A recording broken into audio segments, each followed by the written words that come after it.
All right, what up, y'all? It's your boy Martine, aka the Boxing Purist. Welcome once again to the Truth and Absolute channel, where I speak the truth and nothing but the truth. So help me, good God Almighty. All right, y'all. If you're new to the channel, welcome to this boxing channel, y'all. Thank you for spending your time here. Thank you for viewing the video. Before it ends, make sure that you hit that subscribe button. Make sure that you hit that like button. It keeps the channel moving. It helps your boy out, and I appreciate it even before you do it. Now, let's get into this one, y'all. I want to talk about Terence Bud Crawford. Right now, Terence Bud Crawford. I mean, if you're a boxing fan, you got to be familiar with Terence Bud Crawford and what he's done in the game and what he brings to the game. You know, he's arguably, pound for pound #1 fighter in the world. The man could do everything. You know, he could fight orthodox, he could fight southpaw, he could punch with both hands, he could set traps, he could fight, he could box, he could do it all inside that ring. And his most notable performance obviously has to be last year when he took down Erol the Truth Spence in their fight, about a year ago now. However, as of late, if you've been keeping up on things, Terence Bud Crawford, it's funny because his name has been I wouldn't say in the media, it's been real alive in the boxing news world, right? We see it everywhere. We see, his name is put there, but I'm going to go ahead and say this. I feel like it's put there, it's trying to be sold there, but it's not there by popular demand. If you guys, know what I'm saying, know what I'm saying. Now, the reason I'm saying that, man, is because, listen, I've been watching Bud for a very, very long time. I couldn't even give you a number in years how long I've been watching Bud. Way back since I believe he was at 130, 135 days. I've been watching him since way back, man. And one thing's for sure, Bud always got the job done. He always brought a huge arsenal to the ring. His tool bag of skills is insane, and I've been seeing him, just destroy everyone forever.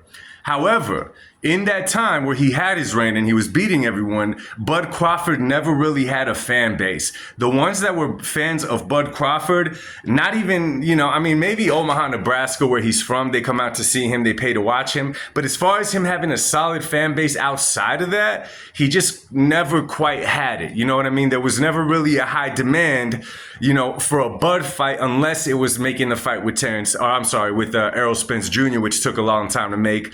There might be a couple of more in there. Oh, the Sean Porter fight is another one. It took a long time to make, and obviously he showcased what he did against Bud. But there has never really been a high demand to watch Bud fight. We watch it if it's on, but it's not like we were waiting for the Bud fight. I mean, as far as the casual fans go, let me say, if you're a boxing fan, you were waiting to watch Bud fight because of what he does in the ring. To many, he's not that exciting. A lot of people question his resume, whatever. The man brings the skills to pay the bills, but he's just not a draw. So, in my personal opinion, he's kind of in an awkward position, seeming that he's pretty much, Turki Alalshikh's main fighter, right? We could kind of say that it seems like Terence Crawford is the one that Turk wants to push the absolute most. He mentions his name a lot.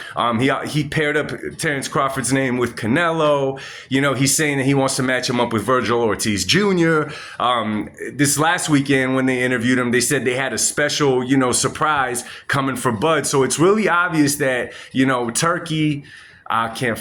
Turki Alalshikh has plans for Bud, and he sees something in Bud, but I just don't think it was the right move to make Bud that guy to carry on your whole Riot season. And the reason being, man, is because if you go to that BMO Stadium, right, 2 weeks ago in LA, it was a packed house, right? As of the day of, they called it a packed house because of that Friday. I know a couple people, and I hope they're telling me the truth, that there were still tickets available. Now, mind you, this event, you had Terence Crawford versus Madrimov. You had Pitbull Cruz versus Rayo Valenzuela. You had David Morrell on the card, right? You had Gerald Big Baby Miller versus Andy Ruiz. You had Andy Cruz on the card, right? You had a super, super stacked card. Jared Anderson, Martin Bacole on that card. You had a crazy stacked card, and you had a full-fledged concert with Eminem, and you had a car giveaway. Who knows how many other perks there was involved in that stadium, and it was a crazy event. The fireworks, everything, it was crazy.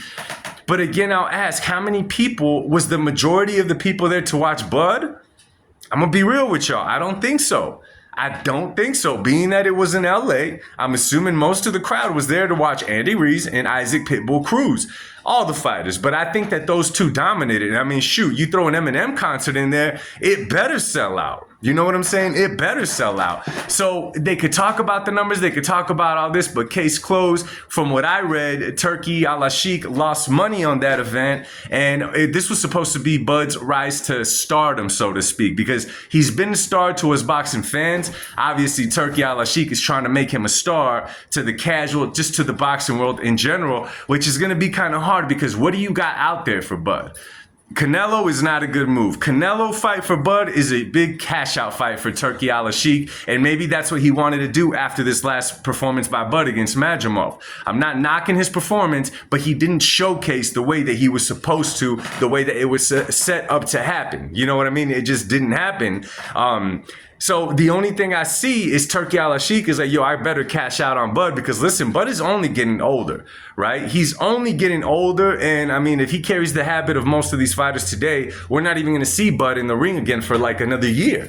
If that, you know what I'm saying? We're not going to see him the rest of this year. That's for sure. We're not going to see him early next year. So who knows when we're going to see Bud Crawford again? And all this time, like, what do? Do you advertise for him? Do you make Bud commercials? And I'm saying this like to elevate his name, because Terence Crawford is just one of those guys that it's not up there. I respect the hell of him, but he's just not a draw, is what I'm trying to say, is he's not a draw. So I think that it's a real rough position for Turki Alalshikh, what to do next with Bud, you know? And Bud is kind of going back and forth because, you know, I spoke about this a few times. In the ring, it didn't seem like he was too interested in the Canelo fight when they were asking him about it. More like it's being thrown and thrown and thrown at him. Therefore, he wants to do it because it's a payday. It's a money grab. But it's not necessarily like Bud feels like he needs to fight Canelo for his legacy, because he doesn't. Straight up, Bud does not. He does not need Canelo on there. It looked great. It looked amazing. But stay away from that. There's weight classes, you know what I'm saying, for a reason. And then after that, Bud goes on there and he's talking about this whole scoop that, you know, that Canelo is just talking, that he's a threat to Canelo's legacy, this and that, which again, I'll say, like Terence Crawford, no, you are not a threat to Canelo's legacy. Regardless of how you try to sell it to the people, regardless of what you say, you're not a threat to Canelo's legacy. It's just not there. You know what I mean? So it's going to be very interesting to see what Turki Alalshikh does with Terence Bud Crawford in the coming time, because again, Bud is only getting older, right? 154, he may have bitten off a little bit more than he could chew, you know, unless they make a fight with a Tim Tszyu, you know what I'm saying? Or they make a fight with Jermell Charlo.